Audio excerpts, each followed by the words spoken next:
Harkuma sherrattan wanta raajii ta'e gudiin ta'e firaa yeroon of ilaalu isheen irra jirti ani jalan jira. Silaa argachuudhaaf garaan dhiiraan ciisuu hin sodaatu qaanii anis barbaadachuu dhedheqadheen ka'e akka dhiira kaanii dafeetan argadhe miidhagduu bareedduu waanuma kaannanii naannoftee yoo laaltu kan fuulduraa dhiisii namni barooni.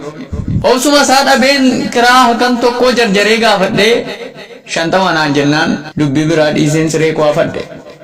Baatii tokko guutuu osoon qorroon argin ho'ifadhee rafee qalbiin na rooma'e kaffaluun dadhabe qarshiin irratti hafe.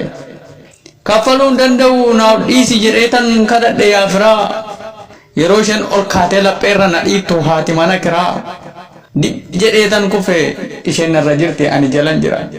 Maalanoon dhageenye maaliif na dhoksitu naan himtanii firaa manni yoo bareede akkas cimaa eddaa dubbiin mana kiraa.